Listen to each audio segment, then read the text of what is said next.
All right, ladies and gentlemen. Wow, what a shit show. Yeah, yeah, a big old shit show. The weather out here is not the best. It's not. It's not. So bear with me throughout this wonderful live. We're gonna jump right into our first tune while we get shit figured out over here. So enjoy this brand spanking new tune for your ear holes. My name's Tim. This is the EWL Review Show. We will be bringing Fraz on here shortly, but for now, let's get frisky. It's fucking Friday. Oh my God, we figured it out. Here is Squarecrow. Grazie mille.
Go ahead, get the fuck out. 'Cause I've already walked right out that door. I've already left in my mind. She said, won't you lie right next to me so I can breathe to the rhythm of your heartbeat? Just someone next to me. Won't you lie to me so terribly? Won't you lie to me so terribly?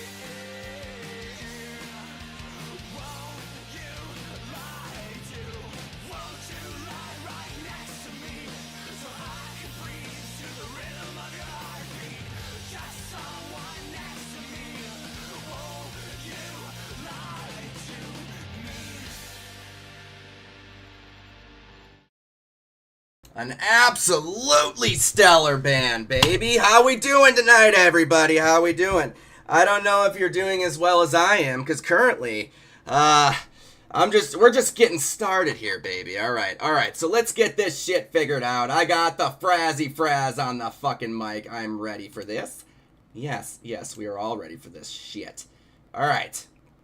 So let me go ahead and pop this up here, and then we're gonna do this here. Oh, Frazzy, they could see you, my friend.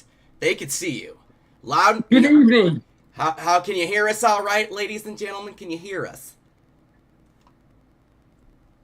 All right. Andy, go ahead and start us off. Tell them who you are. What is this show about? What are we doing tonight?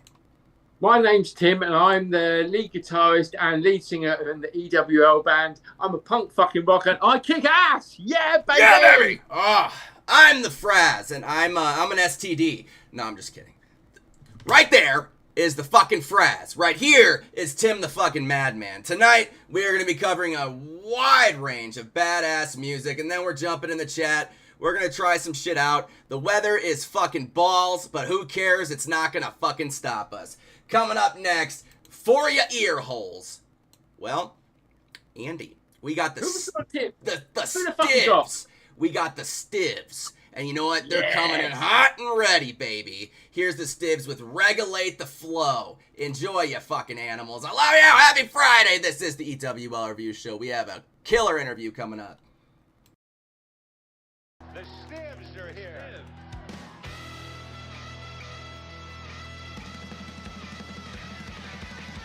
Get up, get ready to go. Prepare to regulate the flow. Can't wait, we can't wait. Till this place really starts to break. Regulate the flow. We gotta go. Regulate the flow. We gotta go. Regulate the flow. We gotta go. Regulate the flow. Come on, now's the time. Get the rhythm, make you lose your mind. Get it on, make it go. Music's talking in the not so young. Regulate the flow. We gotta go. Regulate the flow. We gotta go. Regulate the flow. We gotta go. Regulate the flow.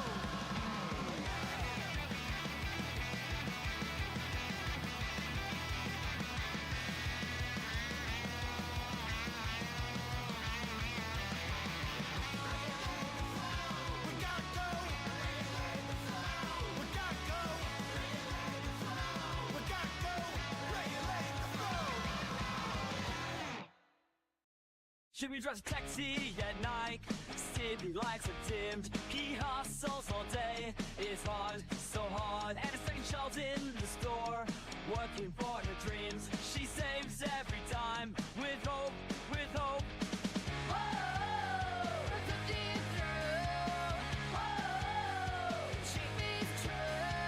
Hold my hand, we'll fly. Dreaming's will die.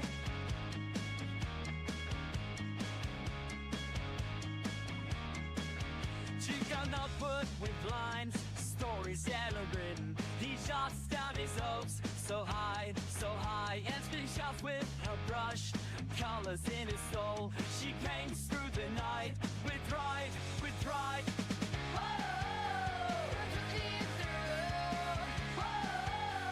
She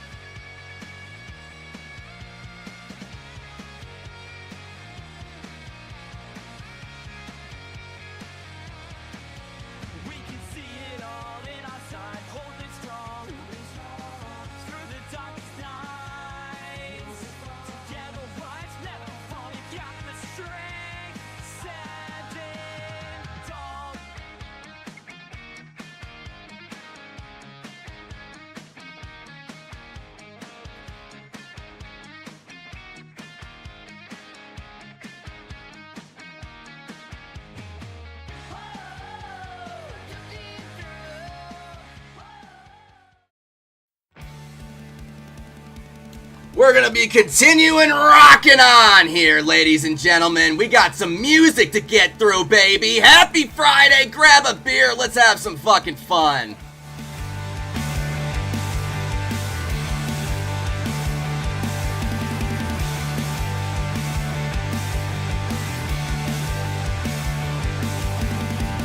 Looking out my bedroom window, all I see are red cap lights. They were wooed by a soundtrack of 32. Now it seems they've been hypnotized. The streets are lined with parked tank shelters. Elon Gerber steals your money away. Two-stepping hard to make you think there's more of them. Let's bring the fury, let them hear your pain. Better wake up the dead. We better wake up the dead. I thought these streets would be paved with gold. Now that they bust all the migrants away, what we got was Roman salutes. It's just a fascist by another name. The policeman says they've got their eye on you, 'cause you look like a woke commie. When you rebel when conforming seems so sweet, the revolution won't forget the name. Better wake up the dead. You better wake up the dead.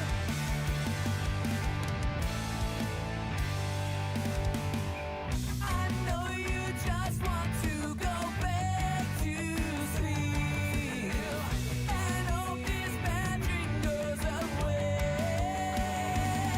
You better wake up the dead.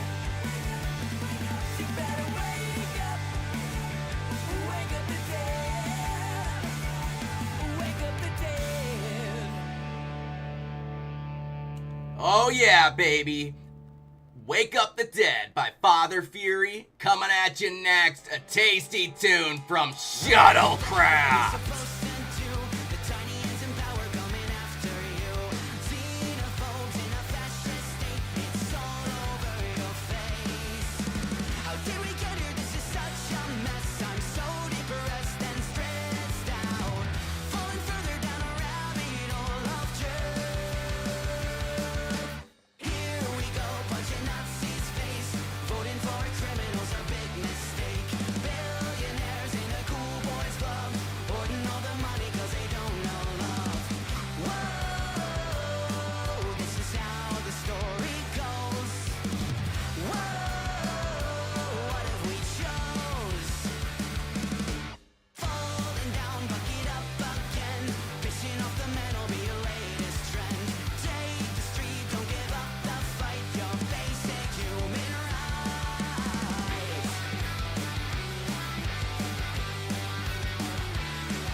Yes, yes, yes, ladies and gentlemen. Frazzy,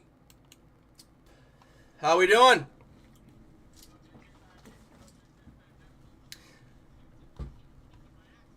They are, oh, brother, it is kicking the ass, it is. My friend, it is, I am so happy it's Friday. It has been a shit show to start off the show. Andy, it's pretty fucking nuts over here, brother.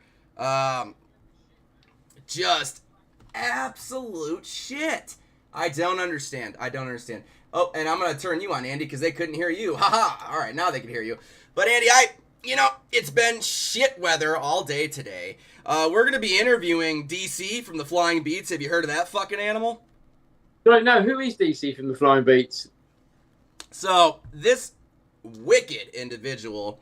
Not only supports the underground as a killer musician, but Andy, I think this motherfucker built the blocks of the underground. We're talking about a guy that's been in the scene for 20 plus years, has owned his own business for years. Very, very smart individual. Absolutely fucking ridiculous. But He's a cool guy, man. He's a cool guy. And I haven't met someone like him before, Andy. You know, when you talk to an elderly generation, especially, you know, when you look like me, and they're like, "Oh, this little fucking punk, what the fuck?" No, this guy said, "Okay, let's hear what you have to say." And instead of, you know, criticizing or pointing the finger or trying to give his own point of view, he listened and then gave some feedback. He doesn't agree with everything I say, and I fucking love that. I love that he gives that feedback, because that's where we fucking learn. And y'all need to learn. Oh, my gosh, it's Friday. Cheers, Andy. Oh, my. Cheers, Cheers, my good cheers. friend. Happy fucking Friday. Happy Let's get Friday. wrecked. Oh, it's going to be a good one. We fucking always do that.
Oh my gosh. Punk in the fucking corn.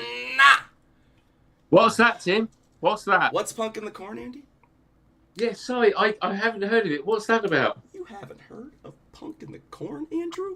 Oh my gosh. All right. So, I'm Punk- fucking with you, man. you've heard of it, Andy. Okay, good. Cuz I was about to eat my goddamn microphone. Okay? That's what I was about to do. Can you guys hear me loud and clear, cuz I could hear myself very loudly. Yeah. Check. Chickity check. Don't check yourself before you wreck yourself. I've checked myself. My All cock's in place. We're all good. Your cock is in place. Andrew, that is good. That's good. And I've got no lesions on it. So at the moment we're STD clear. Yes. Oh dear. Andy. I've injected myself with penicillin, so we're all clear. Perfect. That's the way to do it, you know? Yes. Good for you, Andy. God bless America. God bless the United Kingdom. And fucking A, God bless the underground. Happy Friday, you fucking animals. This next tune coming at you loud and proud. And you know what? These are all gems from the fucking underground tonight. But we just heard Shuttlecraft. Who's next? I guess it's time to fear some fucking lions. Stand and fight. Darkness, you bring me into the light. You're the reason I can't stand, so I'll stand and fight.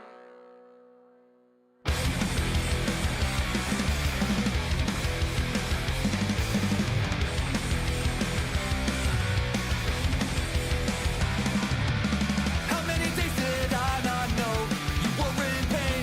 Pretend to be okay, so I could play these games, thinking I could save the day. Seldom noticed all these signs, subtle hints imprinted on my mind.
Fucking A, baby. You gotta love this shit. You really do. Ugh. Andy, that last band was Fear the Lions. Alright? Fear 'em! And that was their tune, Stand and Fight. I don't know about you out there, but this shit is redonkulous. Andy, who's a band in the underground you've been listening to, bud? Probably the Rising Forward lately. They kick ass, man. They are kick-ass. They really are. Yeah, they're fucking kick ass. So I'm digging their shit, really. Yeah. What about yourself, Tim? For me, oh God, I've been getting into a number of things. I can't stop listening to music. You know, I listen to these radio stations, OTAT, Jeff Tucker's Front Row, and fucking Royal Show, and then you got DC with all his goddamn playlists. I mean, it's fucking insane. And then you have you, Andy, you, and all your fucking playlists. It's insane. Too much music? Is there such a thing as too much music? Oh, hell no. There's never a thing as too much music, Andy. There is a thing called sanity, and we both lost that a long time ago, didn't we? I mean, sorry, what is sanity? Because I'm thinking I'm mad. Yeah, it's out the fucking window. Hey, try some chemicals. Here's Painkiller. Brand new tune by King Ern. Tits.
Andy, do you know what a grundle muffin is, sir?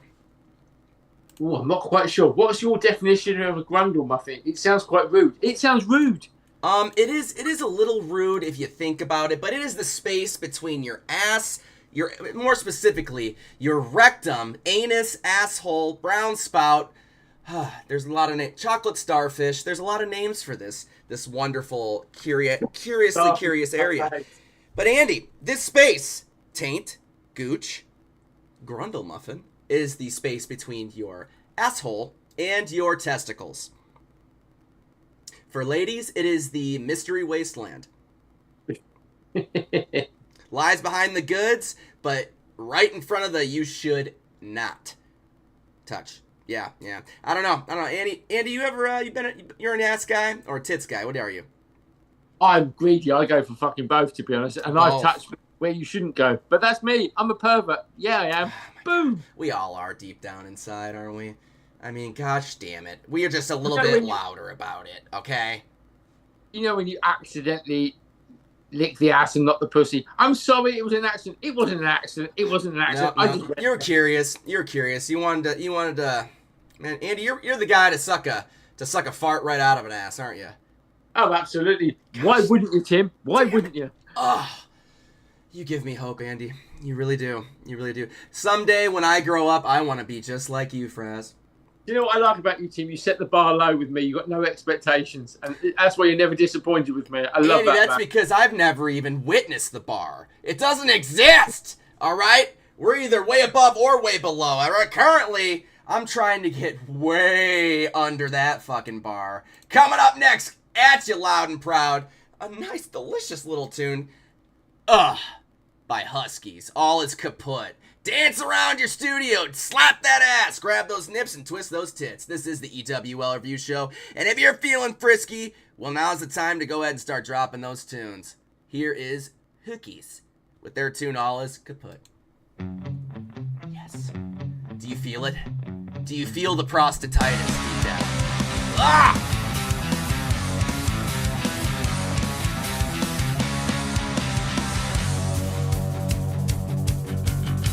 I've had enough and I don't care.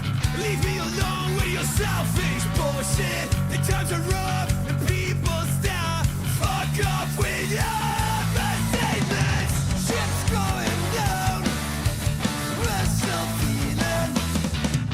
No, don't turn around. Load it up and let it drown. Let the tide wash it all away. We were never meant to say.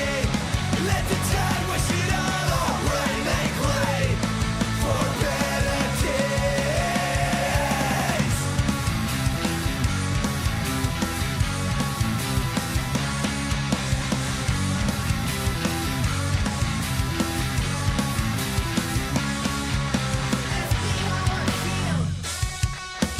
All this kaput, I've got nothing to live for.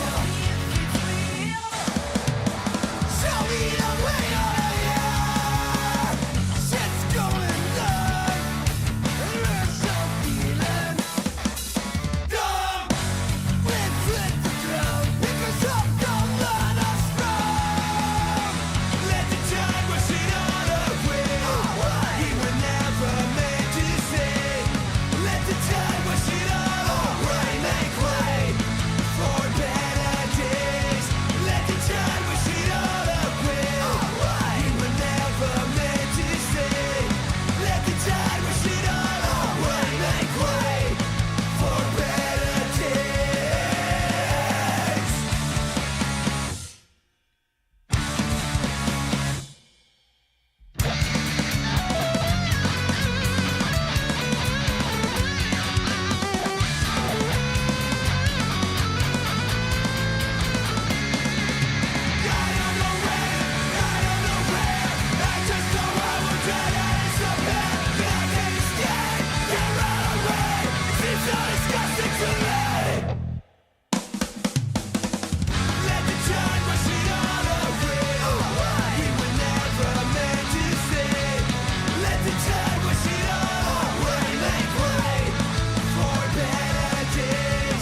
Fucking A, bro. Hello? Are we alive out there? Are we alive out there? Andy, that was insane. What the fuck? Punk rock never died, dude. Why do you think punk rock is still around? Huh? Because of Answer these that. kick-ass indie bands that keep fucking making this cool music. That's fucking why. right. That's right, dude. That's exactly correct. I don't understand why not every single band that we played tonight is not bigger than they actually are. I mean, this fucking band, okay, they got 1,000 followers or 1,000 monthly listeners. Why don't they have 1 million? I mean, it's insane. I don't understand what bands like with this sound, why they're not big. Andy, tell me, why are they not bigger than they are? Because we don't dress like fucking, I don't know. Because we don't live up to the masses. That's why. Yeah, and we don't want to be. But it's coming back, baby. It's fucking coming back. And sooner or later, all these A&R men are going to be all over us saying, can you play for us? And it's like, fuck you. Do you know what I mean? It's coming. It's coming back coming. because guys like us, brother. That's why. I mean, I don't know about you. I'm not feeling 22. Sorry, no. But I don't know about you. But I feel that there's been a lot of bullying, gatekeeping, shit like that in this scene. Especially secluded to the punk scene. Which is supposed to be judgment fucking free! Bullshit! And that's okay. Because every now and then, I have the microphone. And I'm loud. So I'll remind everybody that it's not cool to be a dick. No, it's not. In fact, you just look like a flaccid penis. And no one wants a flaccid penis. Gosh, no one really wants, penis in general. But, oh, men, we are still here standing. I love it. Here is Ex-Americana, Jersey Calling, DC interview coming up shortly. Enjoy.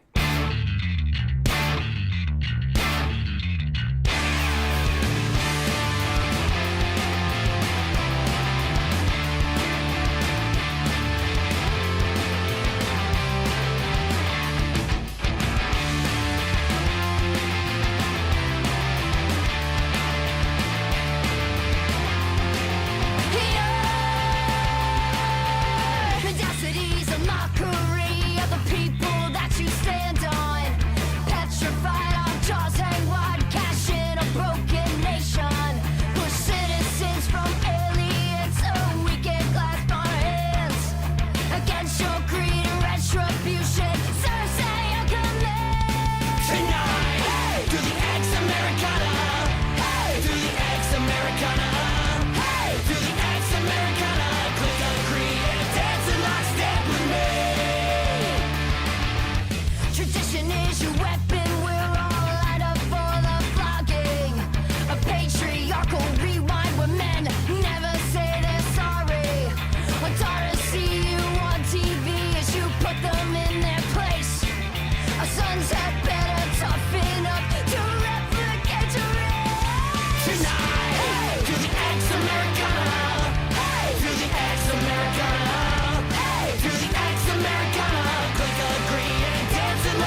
Fucking A. You gotta absolutely love it. That was Jersey Calling with their tune Ex Americana. And coming up at you next is the Thin Blue Wine. No one likes a whiny dick. I'm looking for it to your self-inflicted gunshot wound. Karma's catching up to you for all the things you do. And this knocking at your door like it's a drug rush, baby. It can agree to see you leave without your severance pay. Keep in mind I hate your kind, so it's a split today. Couldn't be happier to hear that you're about to pop. Suicide like I'm looking forward to your self-inflicted gunshot wound. Hope your boyfriend's been broken. Come got bullets here for everyone. 2, 1, 2, 3. For 101 years you've been the soldier for the genocide. Now you're whining telling me that you feel dead inside. Quit resisting and admit that it is time to die. All the raping and the killing and the pillaging is catching up. If those cuffs are feeling tight, why don't you suck it up? This is the bucket patient price you pay for doing your job. Suicide by cop, I'm looking forward to your self-inflicted gunshot wound. Your karma's catching up to you for all the shit you put us through. We know that it's the only way you're gonna live without that severance pay. Ironically, that person haunted but touching the clock. Suicide by cop.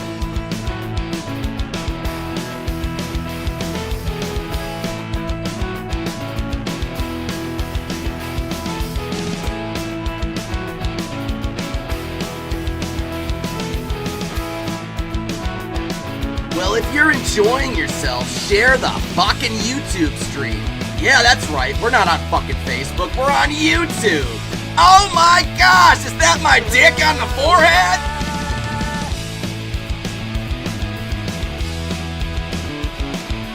You're feeling guilty cause you're filthy like pigs on the swamp. Suicide by cop.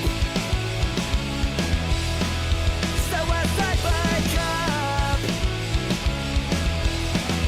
Suicide by cop. Suicide by cop. Suicide by scar. Whoa! Suicide by cop. Running on the block after swinging some bad rock. Suicide by cop. Now you're dead.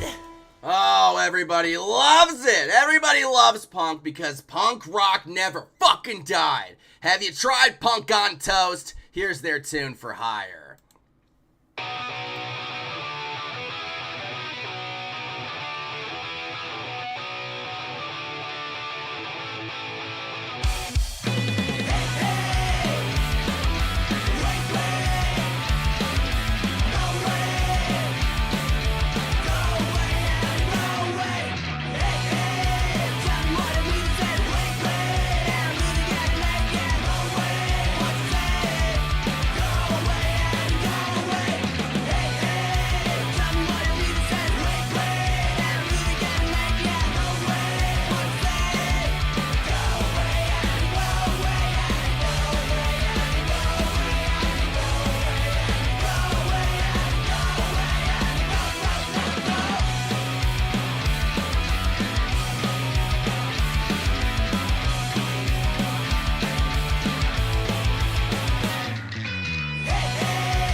my fuck! Punk on Toast. Oh, have you heard of him? If you haven't, you have now. Ladies and gentlemen, this is the EWL Indie Review Show. My name is Tim, and we got the Fraz hot and ready on the fucking mic. Oh, we got an interview to get to, ladies and gentlemen. Oh, we do. But how about for a killer band coming at ya? This band, they created our theme song for Punk in the Corn. And this is the first song I ever heard by them, and this is what made me fall in love with them. Catch them this year at Punk in the Corn, Davenport, Iowa. This is Trick Shot, and this is We Got the Night. Grab some chemicals, grab some ass, because we all got the night. That's devotion where the silence lies. I can see in your face now behind your disguise. You don't have to say a thing for me to know you lied. Come on, take my hand. Come on, let's try. We've got the night. Oh, we got the night. Stand by my side, baby. We got the night. I know you talk tough. Well, hey, I talk tough too. When I'm around you, baby, I guess I lose when you look at me. Yeah, you gotta choose something inside of you, baby. Something you gotta lose. We've got the night. Oh, we got the night. Stand by my side, baby. We got the night. Come on.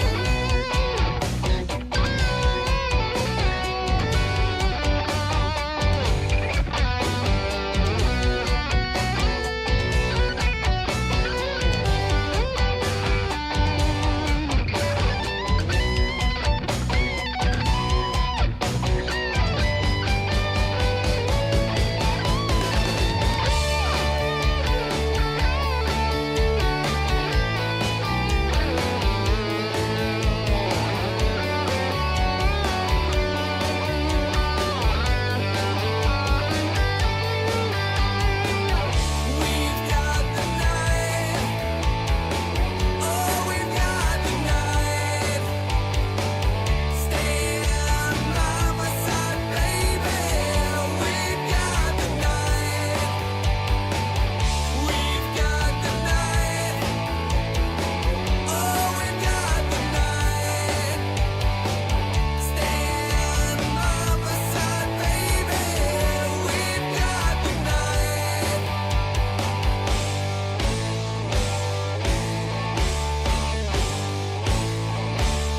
Give it to me one more time.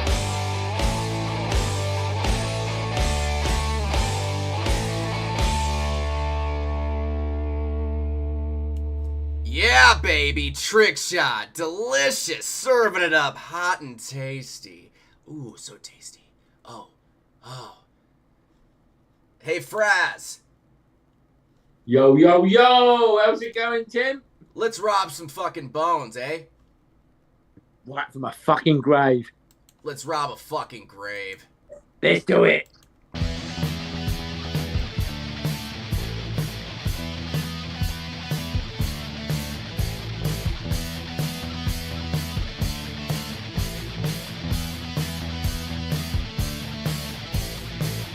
We all come out at night, full moon for the sight. Fresh meat I can smell, rob a grave with a story to tell.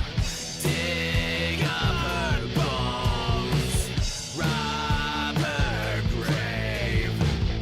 Dig up her bones, rob her grave. Rob her grave.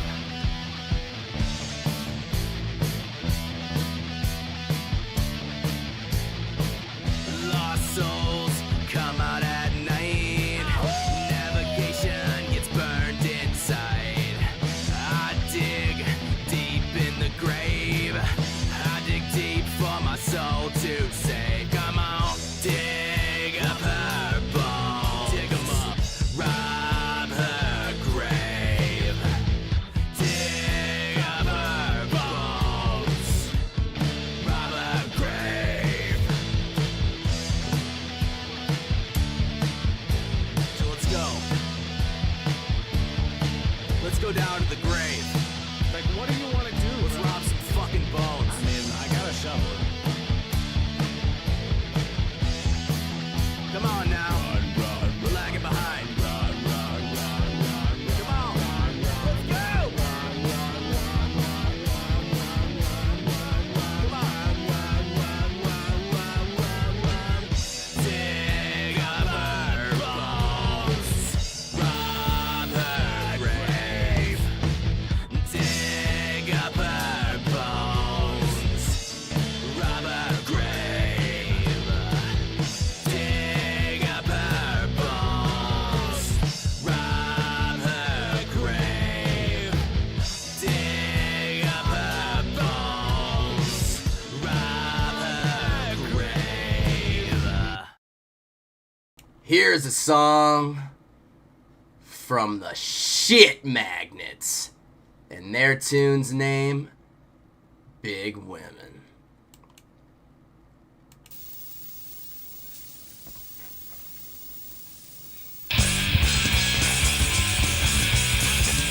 Gymnast, let's run, let's start, hey come, let's go, let's roll, let's win, let's run. Big women, rock through night. Big women, can't fight. Big women, make you feel smart. Big women, vote the war. Big women.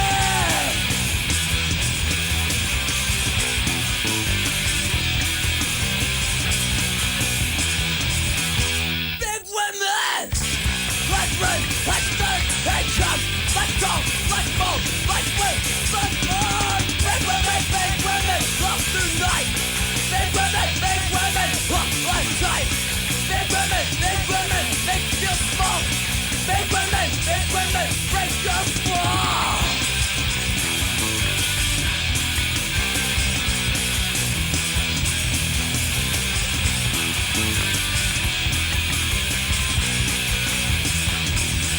Big women! Big women! Big women! Gymnast, let's run, let's start, hey come! Let's go, let's move, let's win, let's run! Oh, fuck yeah, dude. Fraz, are you alive there, Andy? Are you alive? I love big women. Yeah. I love big women! Dude, you know who that was, Andy? No. Who was that, Tim? That was 16-year-old David Cross. DC, baby, from the Flying Beats. That was a 16-year-old. That was when he was 16. DC. Holy That was only fuck. like 5 years ago. Fucking Dude, hell. that fucking band could be up there with the Bad Brains, or Cro-Mags, Black Flag, all of them up there, man. That was Absolutely. an aggressive tune. Big women. Oh, God. You know, Don't just love them. I fucking love them. I love them. Big bootied women make the world go round, Andy. Absolutely. They are what keeps... You heard it here first on the EWO Indie Review Show. They keep this shit rotating, okay? Oh, gosh damn it. I love it. I love it! Big women. Big women. Yeah, we do. Big women. Ah. I'm going to cover that, man. Pump in the corn. Oh, Big dude. women. Yeah, that's going to happen. We got to cover that shit. That's going to Absolutely. start a riot, bro. Yeah. Oh, all right, ladies and gentlemen. It is time. We are going to play the Flying Beats unreleased tune. That's right. Here, first, on the EWL Review Show. Why, Andy? It's not a cover of Big Women, is it? It's not. Oh, it's not a cover of Big Women. This is... That would be legendary. He better do it now. He better do it. Here's the Flying Beats, Andy. Rock and roll. Here is DC slapping that shit out of that bass. Look at Andy in his bucket hat. He's adorable. Big Women. Big women! Do you guys feel it? Do you feel it? That's what kidney stones feel like. 16-year-old DC gave me kidney stones. All right, here we go. Flying Beats. Enjoy, enjoy, enjoy. We love you. If you are enjoying yourself, like I always say, share the fuck out of the stream. Just share it. Share it to Facebook. because Facebook wants to bend me over and here's Flying Beats. Brand new tune. So hard.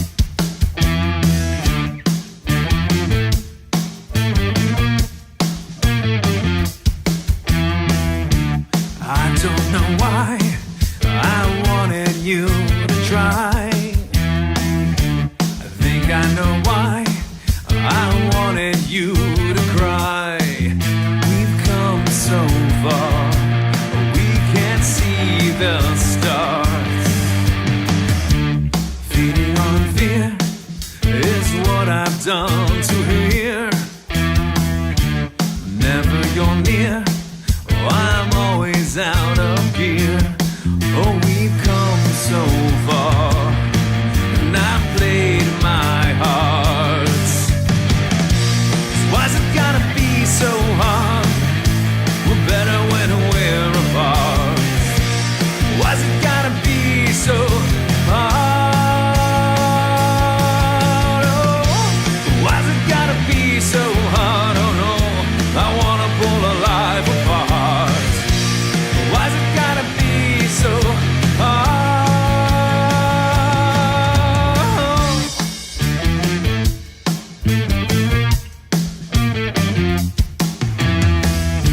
Oh, I can't complain.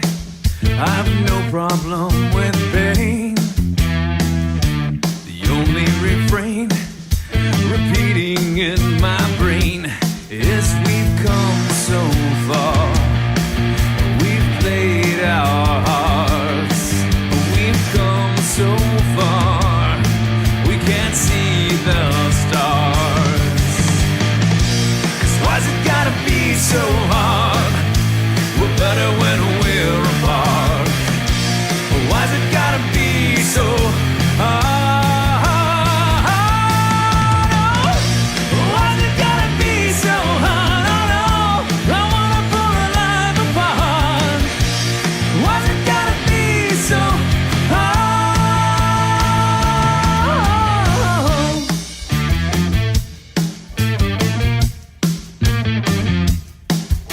We've come so far. We played our hearts. We've come this far. Now we can see the stars. Why's it gotta be so hard? We're better when we're apart. Why's it gotta be so hard? Why's it gotta be so hard? Oh no, I wanna pull a life apart. Why's it gotta be so hard?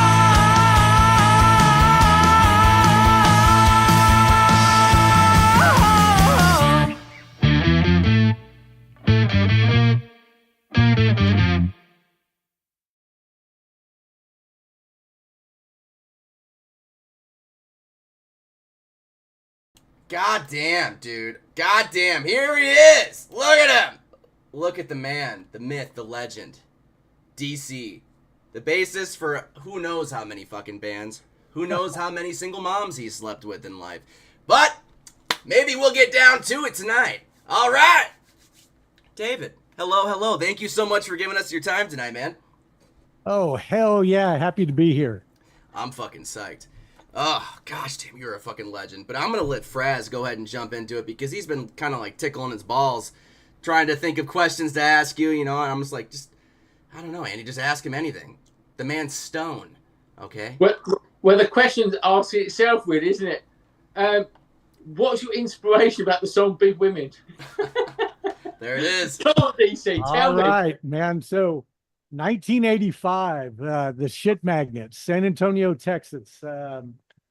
It was my first band, and we our singer, the guy with the big voice, probably was every bit of 5'1". So every woman he went out with was a big woman, and he wrote the song, and so that was kind of the thing. He had this theme in a lot of the lyrics where it was all about big women with big hands, if you know what I mean. Yeah. That's so specific. That's so specific. Okay, so we're talking about the hands. We're not going to talk about the skin flaps. All right, we're not. You know, It's not that type of show, Tim. I know. How do you? Ooh, I won't go there. You know, you gotta love Go big. there. You gotta love big, beautiful women. I'm just gonna say that. The reason why I feel like, bigger women not only are beautiful is their personality, right? Because they feel like they almost have to make it's like a small guy. It's like a little dude who has like short man syndrome, who walks into a room with his arms out like this, and he's like fucking maybe 100 pounds wet. It's yeah. But Hey, Tim, you know why you like big women? Because they've got big hands and make your cock look bigger. That's why you're selfish. okay. Yeah. Yeah, well, and I got whatever. We won't even go there to the penis size, millimeter Peter, 2-inch, whatever. Maximum 5, 7, 12. I don't know. Who cares? That's my shoe size, you guys. Come on, what's going on in your head? All right, David, back to you. Sorry about that. Andy likes to get off topic and talk about penises and vaginas. This is a vulgar show. It is. I gotta ask you. So we're gonna jump way back, brother. We're gonna go to your. Well, he started a little bit in the teenage years, but I want to go back before that. What was it like growing up in the house of mom and dad in DC's childhood home? Give us a picture. Well, I was lucky to get all the mischief out of my way as a kid. I was deemed a terror in school. I was very troubled, broken home, neglected, that kind of stuff. But it was, I loved life.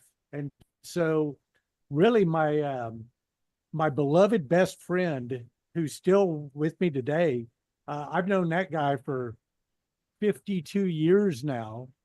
We were both kind of in the same, we were on the same street, and we both had kind of the same issues where we had fathers that were workaholics, never at home, stepmothers who were just not quite ready to be stepmothers, abuse, all kinds of crazy stuff. And so really, we just stayed out all the time. We skipped school every chance that we could, hung out. Why wouldn't you? We had a delightful childhood. And so I wouldn't have changed a thing. I mean, it's like I look back and I realize, oh, wow, okay, that's why I'm fucked up here and there. But, it's like, it's all good. It's fucking perfect imperfections, brother. That's all That's it is. exactly right. I mean, we all, as an artist, there's always a traumatic experience. We draw some type of, musical feeling or emotion or lyrics, from. Usually it's from a traumatic place or a very, very positive place or a place just when you're sitting in the room stoned and you want to write about your fucking flip-flops or, whatever the fuck you want to write about. But yeah, I was curious, man, but leading through the teenage years as you got a little bit older, getting into the 20s, earlier 20s and shit like that, did you kind of change the vibe a little bit, or were you always just a little fucking beautiful delinquent running around, doing mischief? Yeah, well, I went through some growing pains. It was like when I first discovered punk rock, I guess I was probably 14 or 15. Yes. And I thought Great that age. gave me a license to be probably one of the biggest pricks ever. I thought it was really cool to adopt that just offensive, anything that you could do to get a reaction out of people, to scare people. When I look back at some of the stupid things that I did, particularly in my adolescence, I can't say I'm embarrassed, but could I have been a little bit cooler probably in that time frame? Yeah, I would say so. But, it kind of led me to a lot of realizations. And I guess it's better to get all those demons out when you're young because, heck, man, by the time I reached 25, I pretty much knew who the hell I was and where I wanted to go. So, yeah. I love that. So you figured it out pretty fucking quick then. Well, maybe. I don't know. Some people would say it took a little long, but it was all good. Real good. Fuck, dude. It's funny to me. If people can understand how this guy is behind the scenes, he's one of the most humble individuals, I swear. Andy, jump into your next question, brother. Yeah, so this is based around Tim, really, Oh, dear. DC. Sorry, Tim, not sorry. So you obviously do a lot of work with Tim. What's it like working with him on a business level? Well, he's very, very smart, and he's very, very organized, and he's got incredible energy. He's thoughtful. Um, he's Yeah, man, he's fantastic. It's like what he follows through when he's committed to doing something, he's going to make it happen. Uh, yeah, he's just real. He's good, lots of energy. Love the dude. Excellent, excellent. Right back at you, brother. And again, see, that's a very humble response. I'm sure DC didn't want to be sitting in interviews, or not interviews, but I would say meetings with my ass opening the conversation with a loud fuck, right in the beginning. Yeah, but he's taught me a lot, man. As far as with this business, with Punk in the Corn alone, I announced it a year and a half ago, right? And I announced it hammered with nothing. I had a little bit of ground, but all I had was a bunch of drawings. I Googled when I started this. I'm not gonna, no bullshit.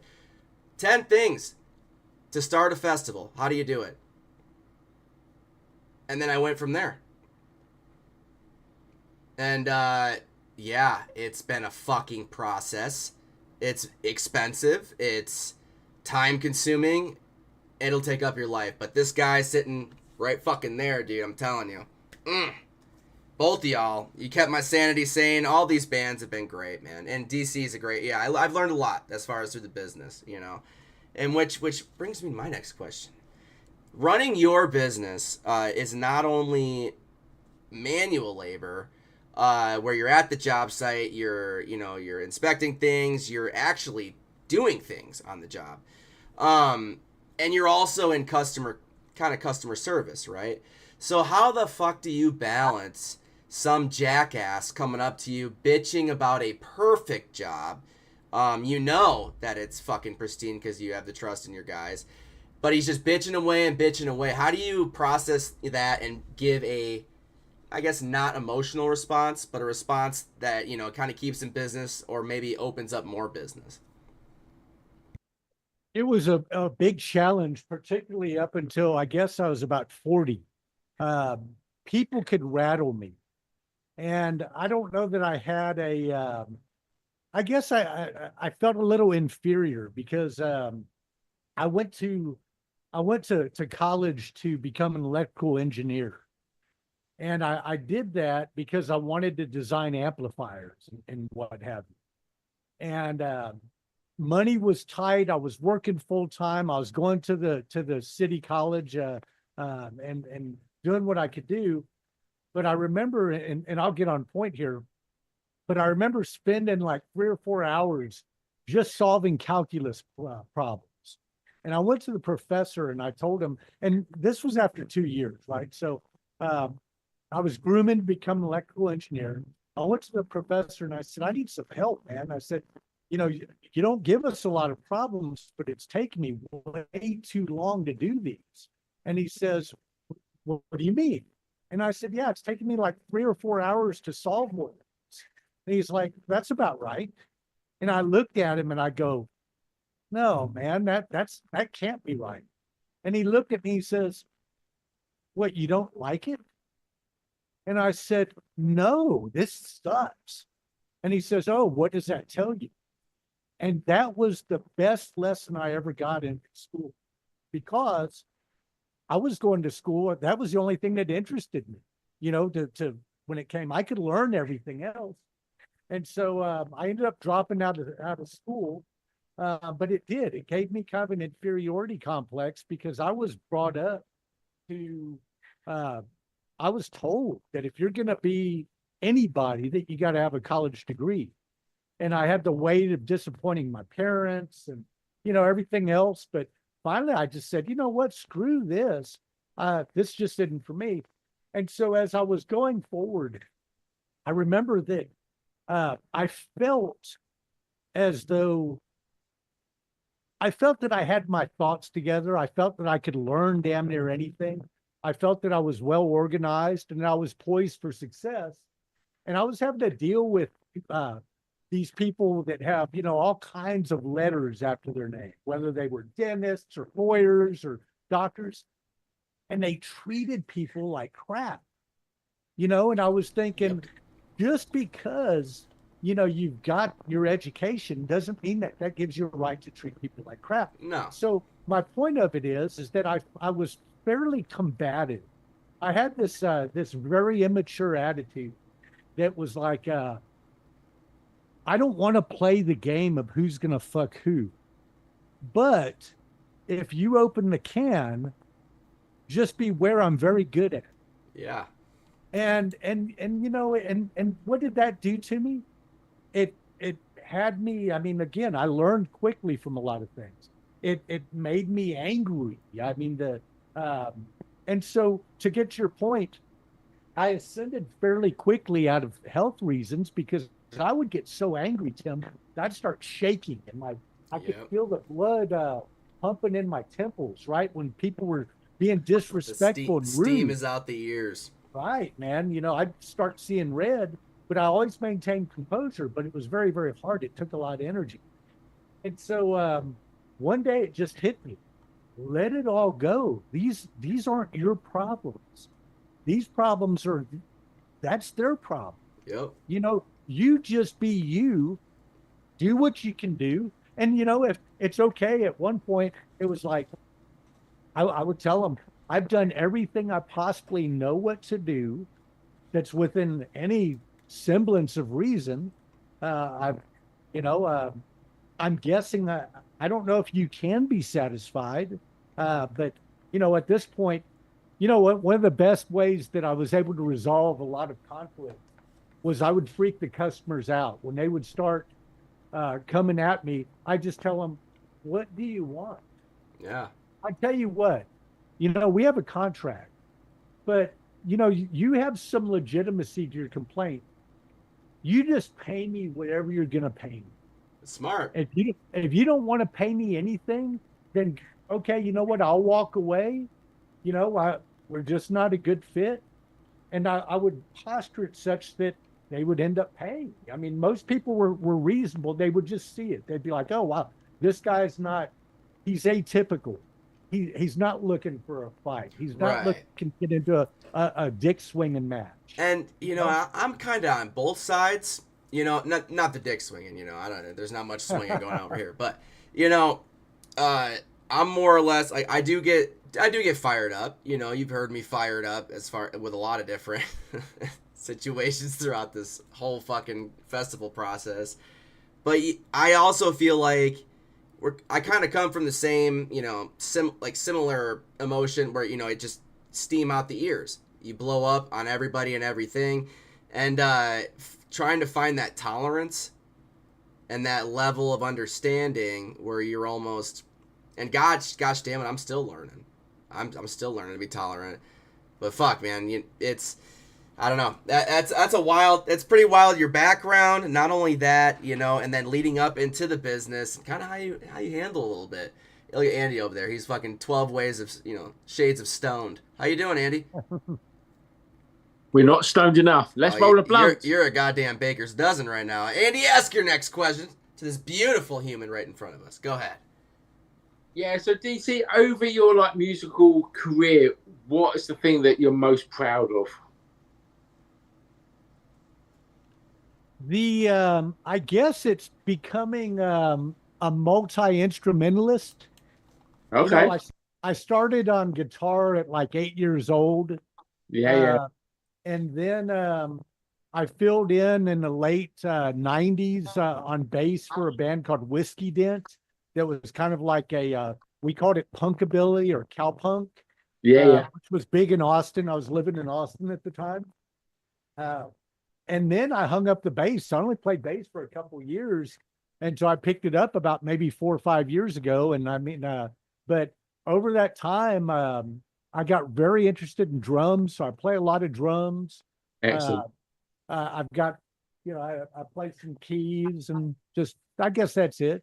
being a multi-instrumentalist. I'm not good at any of it, but I have fun doing it all. So That's all that matters, man. Yeah. You're underselling yourself, so you're a great musician. See, humble. Yeah. I've seen him slap the shit out of that bass, dude. He's having sex with Absolutely. people's ears in the audience. It's ridiculous.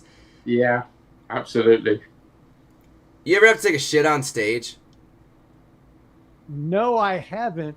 But I played with when I was in this band called the Cannibal Crew.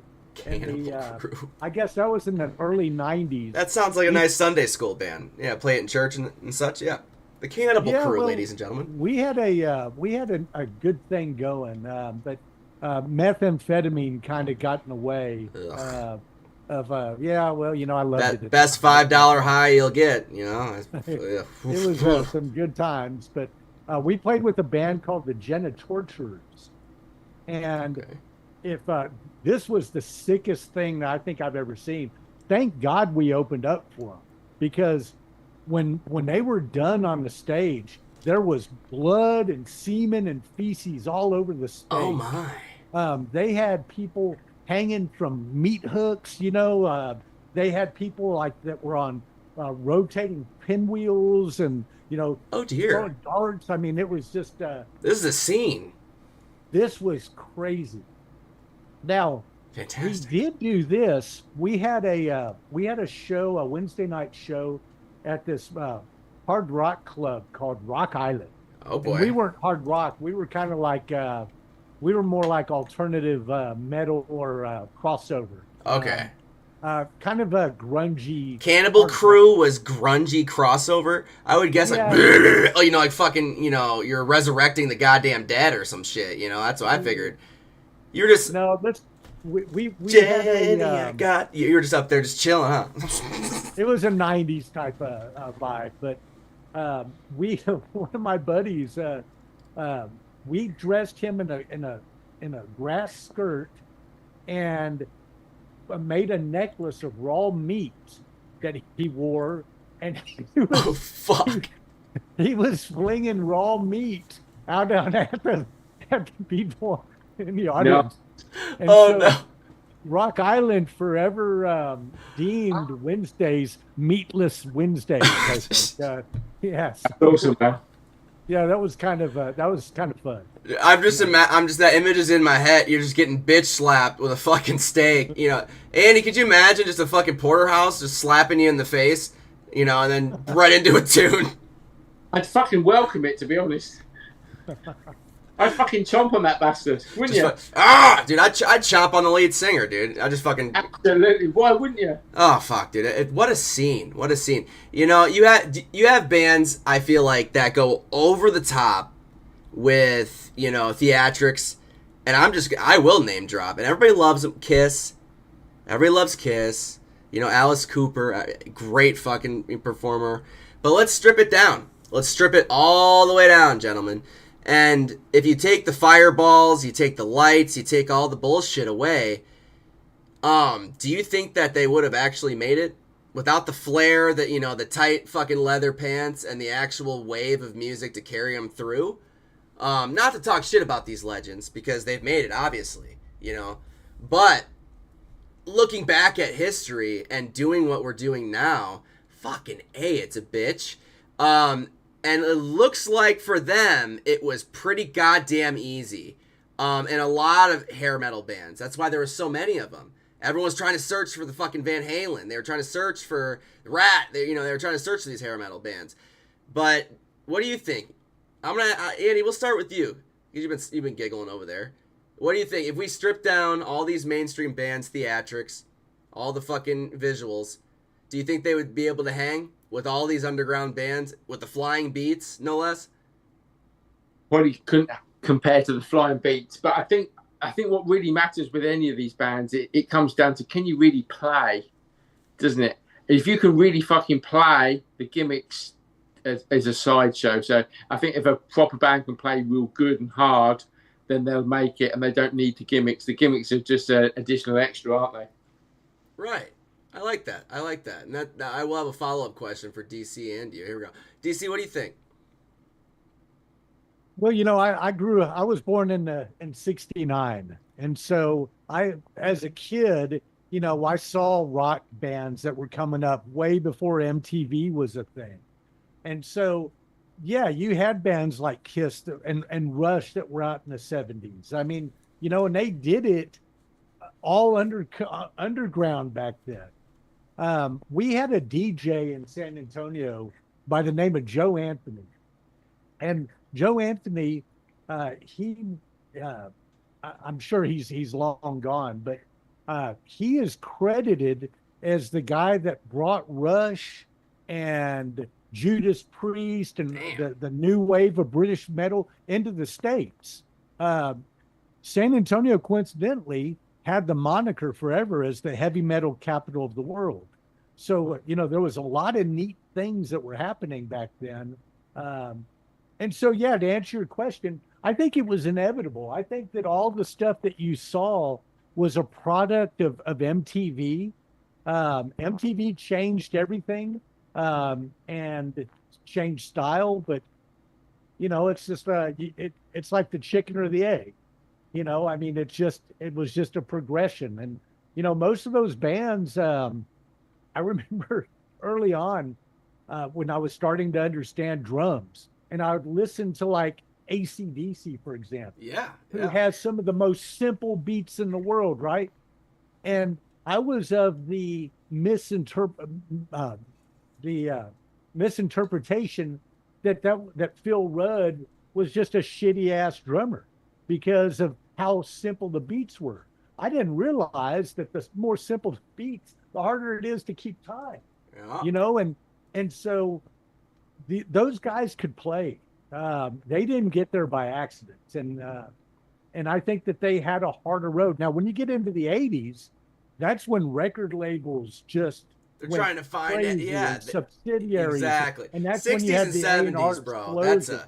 That's a different story, man. They were still trying to figure it out, man. Half of them were fucking tripping balls. They're fucking each other. I mean, that was a ride. I'm surprised that half the fucking, you know, artists survived the goddamn 70s. Holy fuck, not let alone have a brain cell. So, okay, you said they could play. All right. So, how about we take an image and we put it on stage, a very, very hateful image. Okay? Do you think that someone could close their eyes and enjoy the music that's coming out of these people's mouths? Or do you think that they'll immediately judge them right away, no matter what? What do you guys think? DC, we'll start with you. They'll be judged. Yeah, I mean, we're in a place now where, you know, people are judged for everything. You know, we've lost the ability to. It almost seems like people so need a cause. They so need, you know, divisiveness is something that fuels people, and it gives them something. Purpose. They like to be on a side or a team, you know, and it just doesn't really matter where you draw the distinction. So I think anymore, that's why the old advice, don't discuss religion or politics. You know, it's just like there's some things that you're just not gonna be able to resolve with people. It's just better not spoken. See, I love bringing it up, DC. I love bringing it up in conversation.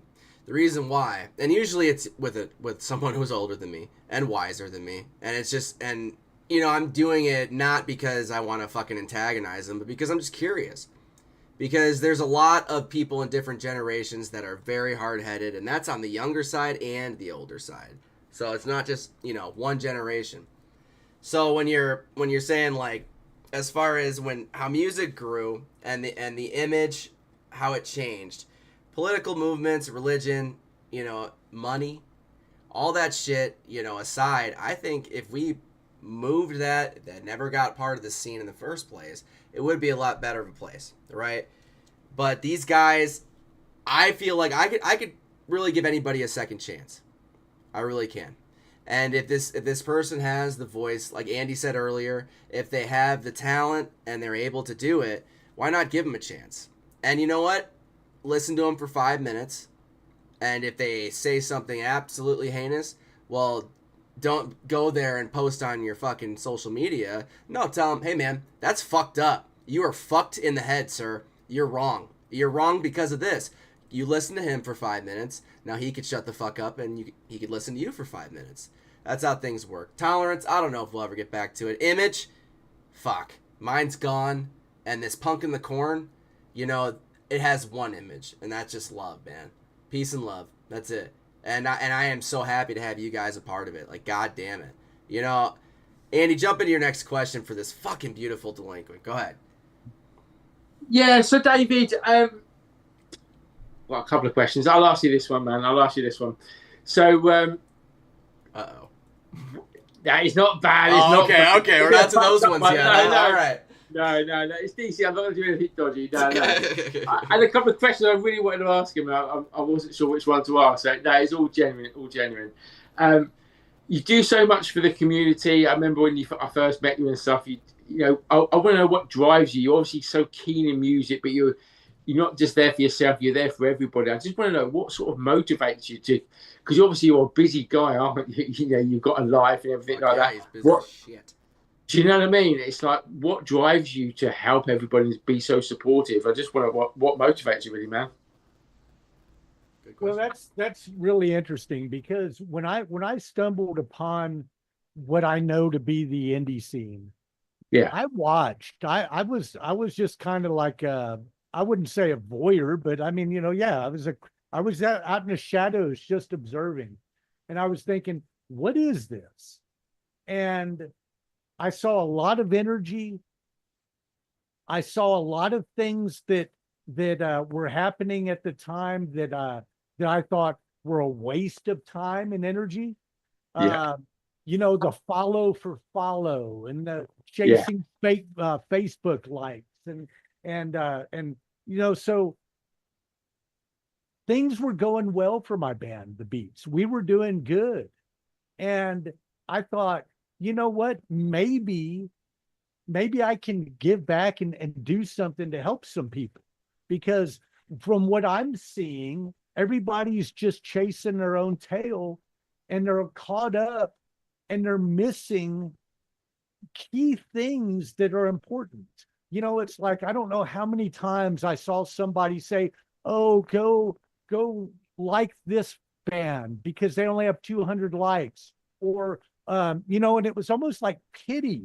And I was thinking, no, it's not about likes, it's about relationships and being heard. So, you know, it was like the early on when people were liking the Flying Beats, and I don't have time for the, you know, I had a real bad experience on social media, and you know, so I just kind of I've been kind of off. I've been focusing on stuff that matters in the world. And so, but the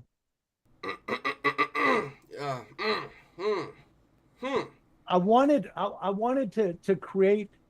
I wanted to pass on and create something that was going to have tangible results for people, rather than just chasing and doing the same old crap. Yeah. No, that's good, man. That's good. And I'm really pleased that I hooked up with you, because you've been really supportive of me over the time I've known you. So I appreciate that, man. And like I say, all the money that I've earned because of what you've helped me, it's all going to a good cause. So thank you for that, man. Absolutely. Well, I was an instant fan. I remember when I was doing just getting into playlisting, and you furnished me a link, and it was a live link, and it sounded as though it was recorded on a cassette and that the tape was warping. I know which one you mean. Yeah. And I was like, I'll tell you what, this was my response. I was like, do you have anything that was recorded in the studio, Andy? This is our, I didn't know you as Andy. I knew he was Raz Band. Yeah. And so I remember it, man. Yeah, I was just like, because I wanted to promote this, and I was thinking, this isn't a quality recording. This, for somebody that's gonna get a firsthand impression of a band, that's not the impression. And so, that's where a lot of that came from. Just trying to make a good difference. And you've been like hanging with Sweet Beats for several years now, so it's been good joy. Yeah, we've had a fun relationship, man. You easy to get on with, man, and you've obviously, my shortcomings, and you've always been very humble and been patient with my special requirements, shall we say. I'm a bit on the spectrum, as you know, lad. So thank you for your tolerance. I appreciate you, man.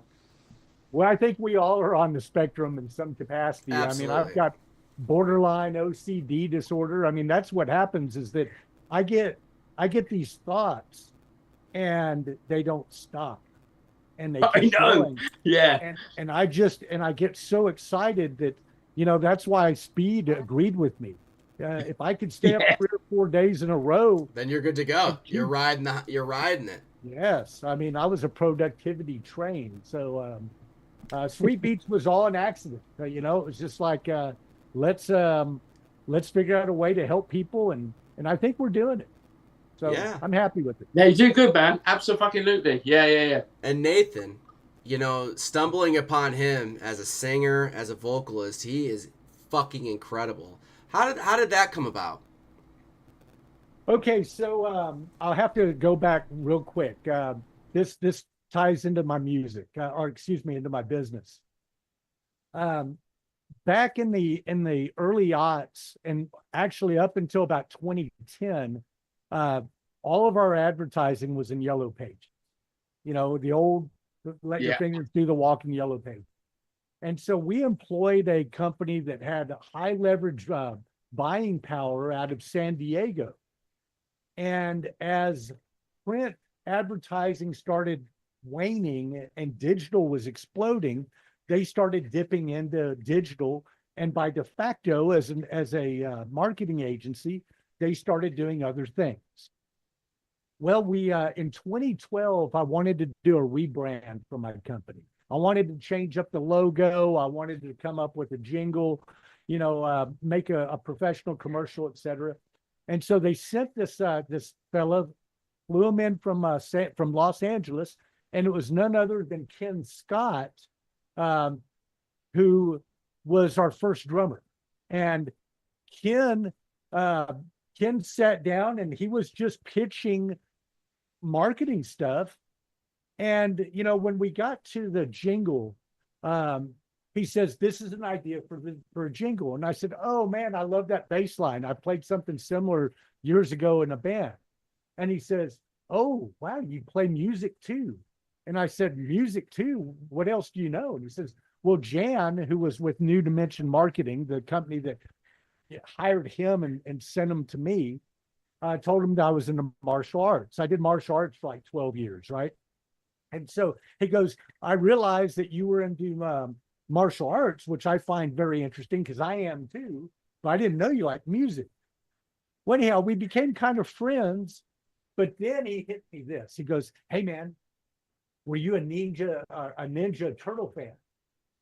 And I was like, "No, man. I mean, I was a little old for that. My brother was, I was a huge that Ninja hit Turtle when he fan. was, and he's like, "Oh, well, is he still around?" I was like, No, man. He passed away when he was 27. He died young." He's like, Shame. "Oh, well, do you have any kids?" And I was like, "Yeah, but they're daughters, and we play music at the house. We don't watch a lot of TV." He's like, "Damn." We Well, ain't then got time for the turtles. yeah, he shows me that a promo thing of him in the turtle suit. So he was Raphael in the 90s turtle movies, right? Get the And fuck so- out. Yeah. So he ended up we became friends. His brother lives in South Lake, which is just maybe about an hour north of me. Well, Ken moved from Los Angeles to Fort Worth, and I was the first person he looked up. He's like, "Hey man, let's go watch a UFC fight." So we went to a bar. Well, we became fast friends, and we started playing music. Well, his brother plays music, and Ken can do it all. He can play drums, guitar, bass. Fuck yeah, Steve- he's like Dustin, man. Ugh. Yeah, Steve can do moderately okay on drums, what have you. So the three of us would get together weekly, and we would just get, shit faced. Yeah, partying. Yeah. Partying, and we were playing just all kinds of different covers. I mean, I don't even know. But we had a lot of fun. Well, Ken went to go write a book, he wrote a book about his experience and how he got into the movie industry. And he told Steve and I, he says, man, I'm going to have to cut out the jamming for at least a year. I'm going to write this book about, you know, being a Ninja Turtle. So I'm out. Well, I looked at his brother and I said, hey, Steve, I said, I kind of like playing music. And I was, even though we could all play and do circle jams, in other words, like I would jump on drums and Ken would play bass and Steve would play guitar and then we would rotate. I inevitably would play bass more than anybody because I got the stamina to do it. Yeah. Bass is a very, very difficult instrument to do for a long time unless you're conditioned for it, right? And so I ended up being the de facto bass guy. I told Steve, I said, don't you have some songs you're working on? He's like, well, yeah. And I said, well, I still want to play music. Let's produce your songs. So I helped him produce the songs. He's in a band called the Traumatics. And I helped him launch that band. The next thing that happened was he got a drummer and he talked us into playing a show. And I told him, I said, man, I haven't been on stage in 20 years. And quite sincerely, I don't think I want to do that, but I'll give you one show. Yeah. Well, we One played shot. the one show, and Nathan, who I'd never met, opened up the show as a singer-songwriter. Dude, during mic check, I was sitting right there by our drummer, and as soon as he did his sound check, I looked at my drummer and I said, holy shit, man. I said, that's the guy I've been waiting for. I've had a dream about this dude. I said, I've been waiting to play It's with this guy fucking my fate. whole life. Yeah, I felt it, like right there. So That is the Grundle Muffin Tingle. New dance. did, exactly, man. The nacho was full of cheese. And so I went there and after we played and after the show was over, I went up to Nathan and introduced myself and I said, dude, you are amazing, man. You got to tell me, who do you play with? And he says, no, man, I'm done with bands. Are you kidding me? He says, I don't want to be playing with a bunch of old emotional men with attitudes. He says, Uh-oh. it's just me and my guitar. It's easy. You know, I don't have to worry about the drama and all this crap. It's easy. And I was like, yeah, okay. You have the voice of an angel. Fuck. Well, Steve ended up talking me into some more gigs, right? And I'm not going to lie, even though that wasn't a band for me, I loved playing again. I was like, oh my God, I can't believe how much I love this. It's like it took me back. So Nathan ended up opening like 6 shows for us. And we started becoming more friends, closer friends. One day I just couldn't take it anymore. And I said, dude, I need to talk to you. So we went out to a happy hour and I said, in essence, I go, dude, I don't want to be in the Traumatics. That was never my thing. I was here to help Steve. I don't even care. I said, I don't even care if I'm in the band. I said, but I want to play music with you. I don't care if we just play in your garage. I don't care what it is, but I need to play music with you.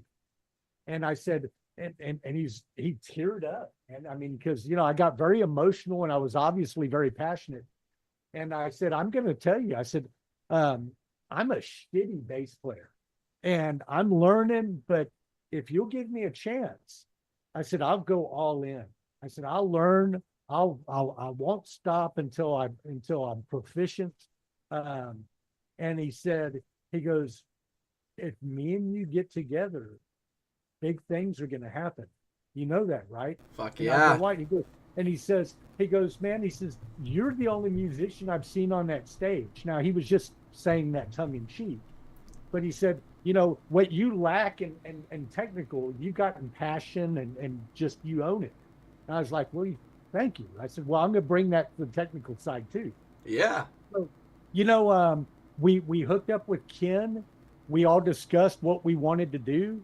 I told, my objective was, as I said, I want to get your music heard to the world, Nathan. That's what I want to do. And I said, I don't know how many years I have in me. And I said, because I'm about 10 years older than he is, 9 to 10 years old.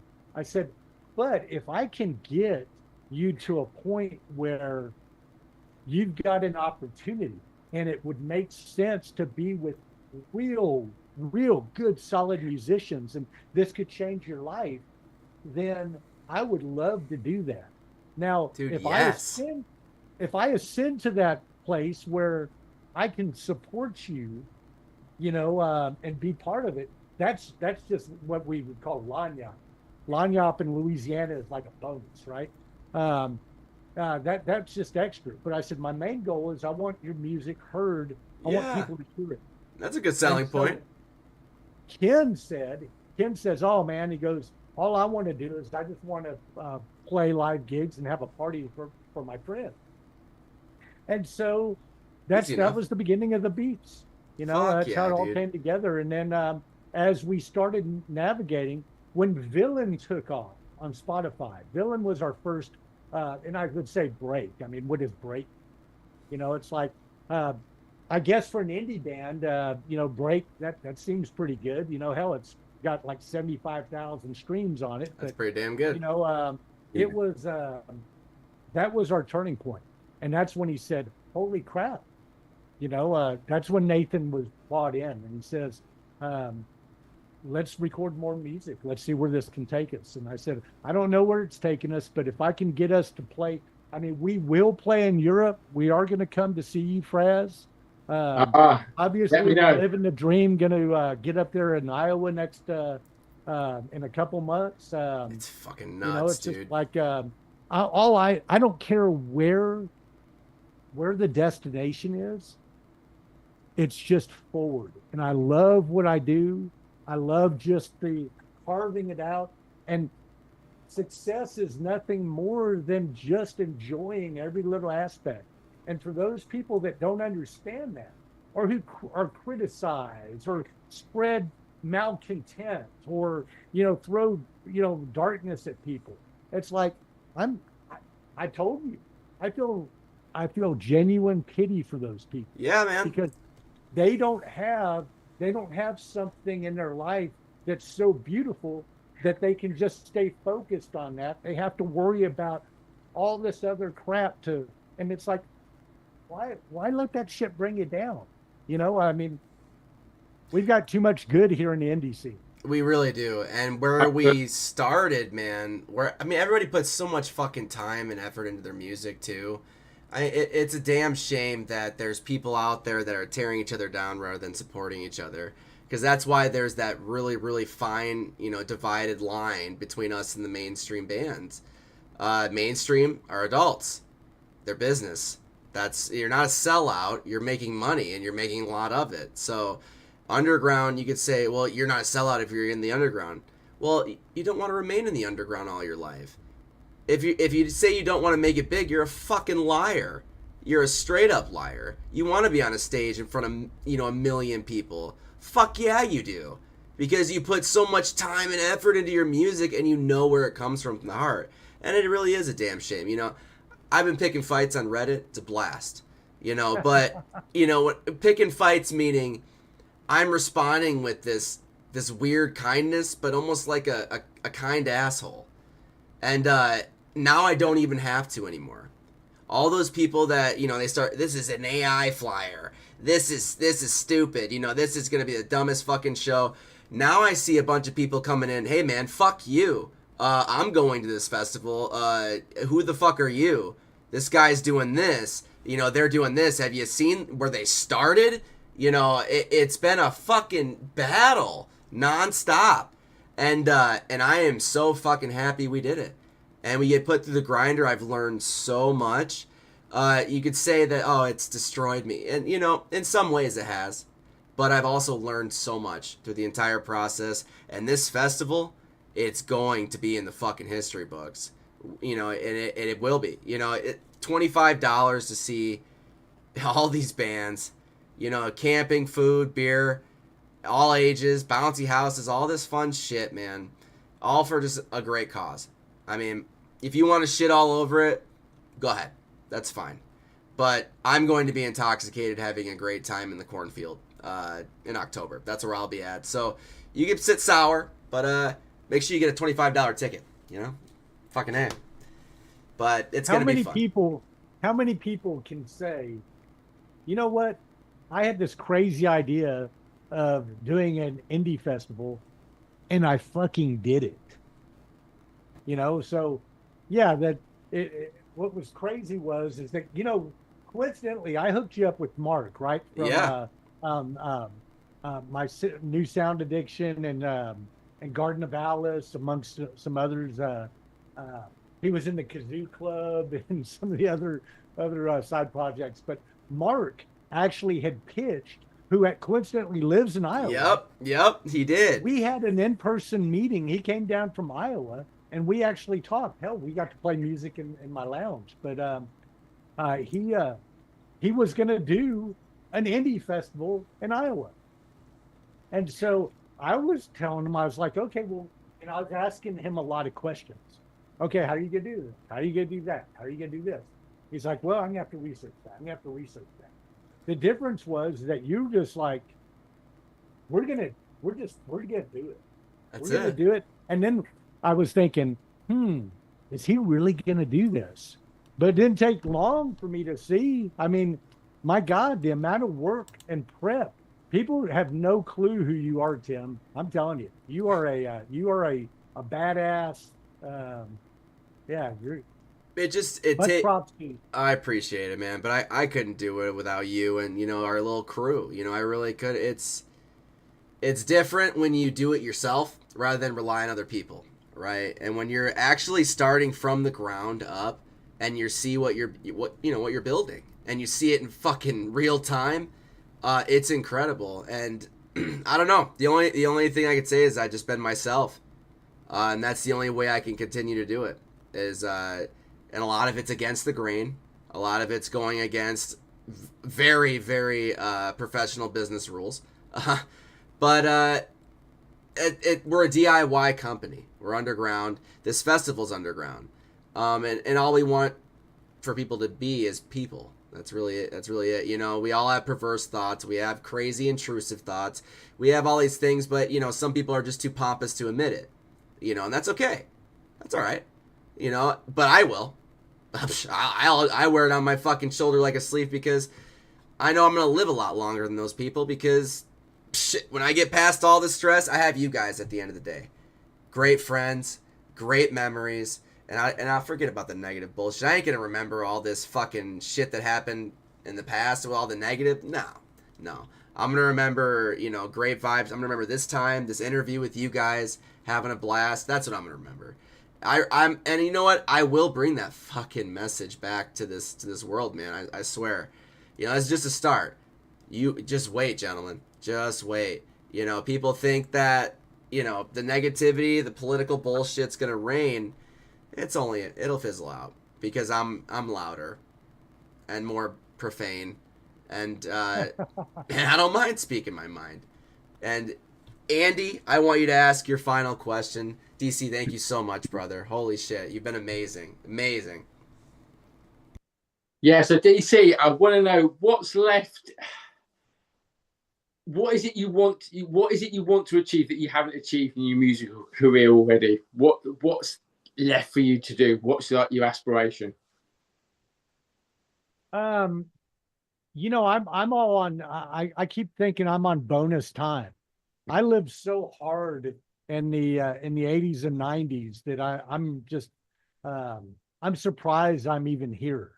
I mean, hell, I had heart surgery like 4 months ago, for God's sake. Yeah, man. Yeah, I know. Yeah, bless you. Yeah, you're looking good. But you're looking good. by the way, I've got a clean bill of health all the way across the board. So, fuck yeah, dude! Cheers to that. Blessed. That was blessed. Yeah, for damn sure. But yeah, it's just right now it's not really about goals. It's about enjoying the journey, and that's what we're doing. It's like I'm putting I'm. You're not going to get anywhere if you don't try. And if people are going to criticize you for trying or doing, well, again, that's not my problem.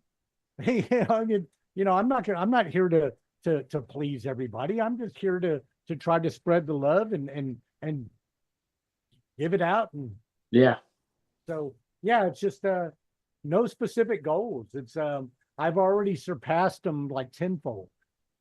No, fair play. You're just here to enjoy yourself, man. That's what it's all about, man, isn't it? That's what it's all Yep. about.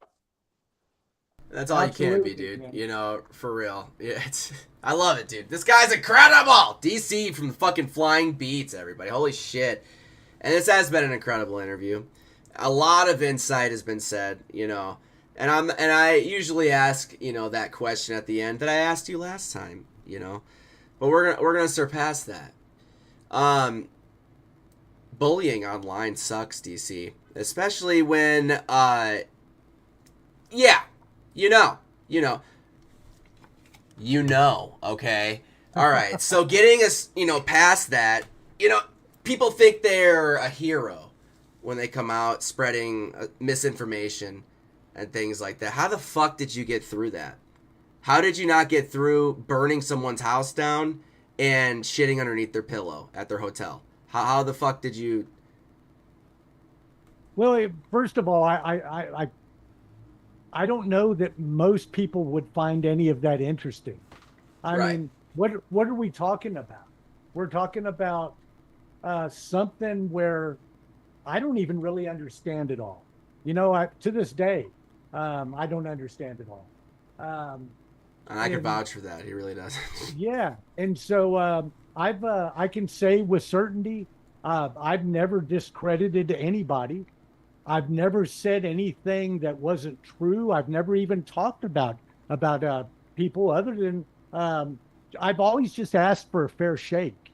You know, when there was some wave of negative energy that hit me, and I'm not gonna lie, it kind of stung.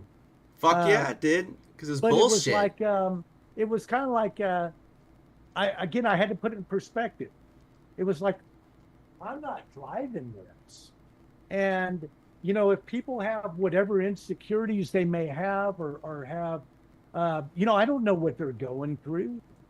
You know, it's like, and, you know, I'll just tell you this, despite all the crap that was happening, and, you know, I was thinking it would be funny to write a book someday because some of the stuff, man, their eyeballs would come out. But Yeah. again, it's like, it's just interesting to me because I Fucking was tolerance. taught, you Holy know, shit. but it's just like, when it was all said and done, it was just going back to that. It was like, I don't know why this is happening. I feel sorry for these people. And throughout it all, I was cool, continued to be cool, and I even volunteered professional help and advice to them even after it was going on, because I was like, okay, this is all this fantasy stuff is one thing, but you're dealing with a real life problem, something that I've got expertise in, and I solved something that you ought to check out and help. So I'm real proud of the way I am. You know, it's like I took the high road and continue to, and you know what my prayer is that I still believe. I don't like what was done, but I still believe and I still see the incredible things that are being done by these people. You know, I mean, I always have, you know, and I've always boasted. I'm like, my God, you know, Never there's so said much. one bad thing about him through the whole fucking thing. Not one bad thing. In There's fact, so he much fucking good talked that- about good about him. Yeah, and so again, it is what it is. I feel real good about it. And at the end of the day, what did it do to me? You know, I mean, it tested. I guess it just tested my resolve, if anything. I'm not as keen on social media. You know, I'm kind of back in the shadows. But you know, I'm focused on YouTube. I'm focused on Spotify. I'm focused on meeting up with radio stations. Fuck and, yeah, you know, dude. I'm You're not focusing focused on getting my- drama online, basically. I'm you know? focused on getting our music heard. So I love that block button. So it's great, you know. So people who just are mean, you just boop, boop, you know, that's it. You don't have to respond rude back. I always say, have a blessed day. Don't fall on a fire hydrant, you know. Asshole down. It's all right. But anywho, Well, I never blocked a single person. You did. or No, banned, no. or banned a person from any of my groups. Now, when I challenged and just said, I don't know where all this crap is coming from, but I think it needs Well, to you come got to to an come end. up for air at some Well, point. then when I you're was drowning. banned. And when I was banned at that point, I was just like, I never looked back. And so I figured, okay, well, Fuck it. I'm gonna get out of the orbit and I'm gonna move on. I don't need to be in that lane. And look at you now. Yeah, well, You're a fucking animal, dude. You're an animal. DC, we've had you in the hot seat. We're gonna end this show with you asking one of us or both of us a question. We've been asking. We put your ass on fire. Your rectum is burning. You have prostatitis, and you've handled it very well, dude. It's been amazing, actually, getting a little peek into your life. Incredible, absolutely incredible. Fucking rock star we have on the show, ladies and gentlemen. DC Flying Beats. Go ahead, brother. Go ahead. Rock and roll. Well, I'm not gonna ask you a question, but I'm gonna tell you that what tonight would have been, right? What's that? Tonight would have been the night that we would have all partied in Dallas. That is correct. Yeah. Yeah. And so, as I was looking through my accommodations, I was like, yeah, Tim was going to sleep here. Andy was going to sleep here with Tim. Perfect. See, Andy? See, Yeah. he knew already. He knew it was going to happen. I know. Yeah, but man, I just have to tell you this Punk in the Corn. I shared with you that I'm going to be staying on in a camper. Fuck yeah. They're at the festival. My drummer and I are going to be there, and so and then Nathan's going to fly in, but he's going to be there for the whole festival too. So Oh, wow. He is staying the whole time. Yeah. No shit. Wow. Yeah, All right. so, All right. Well, I'm really looking forward to it. I got some fun after hours stuff planned at the campground, because that's where I'm staying too. But I'm doing a caveman style. I'm staying like a fucking one-man tent. I'll sleep with my guitar on stage. That's so much equipment. I'm horrified. But dude, it's been incredible, DC. You've been amazing. Thank you so much for letting us take up your time. Andy, thank you. Look, he's Much love lost. to it, DC. All right. Hey, good night. Hey, brother. Have a great night. Peace, brother. Wow. Wow. Hello, Andy. Wow. What a guy. What a guy. Why is everybody we have on here like complete fucking humble, amazing human beings? Doesn't make any sense. I'm confused. I'm confusion. We only have cool people on this show. Really, dude. For real. Absolutely. We don't do wankers. No. We don't, and if we do, then we will make sure that they are known as that. Yeah, they ruin themselves, but we're not known for that. This is the EWR Indie Review Show, and we only have cool fucking guests. That's on. right. That's right. Oh yeah, man. Absolutely right. Thank you all so much for tuning in tonight. It's been absolutely amazing. Thank you for bearing with us through the technical difficulties. Killer interview. Thank you, David, from the Flying Beats. Catch them live at Punk in the Corn. Oh, it's going to be amazing. Delicious food, tasty beer, camping, 30-plus bands from around the world. The fucking Fraz Band is going to be there from the United Kingdom. Andy the Fraz. You get to meet that beautifully handsome gentleman right there, baby. Oh my gosh. Incredible. It's going to be incredible. Thank you all so much. And, I think Andy, it's probably pretty, If you had a fine time tonight, Tim. it's been a fine time. It really has. Love you all. Have a safe weekend. All right, Next week. peace. Keep on rocking in the free world. Till next week. And keep on the lookout for that Clash in the Corn. Battle of the Bands, motherfuckers. All right. Enjoy. Have a fine time this weekend. Love you all.